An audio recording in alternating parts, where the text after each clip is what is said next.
बड़ी खबर जहां पर विधान परिषद चुनाव को लेकर के जल्द अब तारीखों का ऐलान हो सकता है, उसकी घोषणा हो सकती है। और सबसे खास बात कि निशांत कुमार और दीपक प्रकाश उम्मीदवार होंगे। बता दें कि विधान परिषद की सीट खाली हो रही है। 10 सीटों पर जल्द चुनाव की घोषणा हो जाएगी। मई के आखिरी हफ्ते चुनाव की घोषणा हो जाएगी। निशांत कुमार और दीपक प्रकाश उम्मीदवार होंगे। बता दें कि एलजेपी आरवी के खाते में भी एक सीट जाएगी।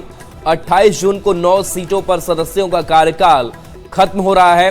नीतीश कुमार के राज्यसभा के लिए चुने जाने पर एक सीट पहले से ही खाली है, जो कुल मिलाकर 10 सीटें हो जाती है। तो देखिए, बतौर अब सम्राट कैबिनेट का हिस्सा निशांत कुमार बन चुके हैं। चूंकि अब मंत्री मंडल में बने रहने के लिए एक किसी सदन का सदस्य होना जरूरी है, चाहे विधानसभा के या फिर विधान परिषद के।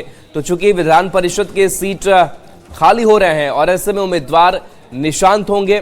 और इसके साथ साथ आरएलएम की बात करें, उपेंद्र कुशवाहा के बेटे हैं दीपक प्रकाश, वो भी अभी सम्राट कैबिनेट में मंत्री हैं, तो वो भी उम्मीदवार होंगे। अब देखिए, 28 जून को जो 9 सीट खाली हो रही है, उसके बारे में कुछ और भी फैक्ट्स आपके स्क्रीन पर है। बता दें कि जेडीयू कोटे से 4 सीट खाली हो रही है। इन सीटों को भरा जाना है।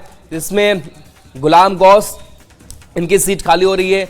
भीष्म सहनी है, कुमुद वर्मा है और भगवान सिंह कुशवाहा है। तो ये जेडीयू से 4 सीटें खाली हो रही है। इस कोटे से बीजेपी कोटे से 2 सीटें हैं जो खाली हो रही है।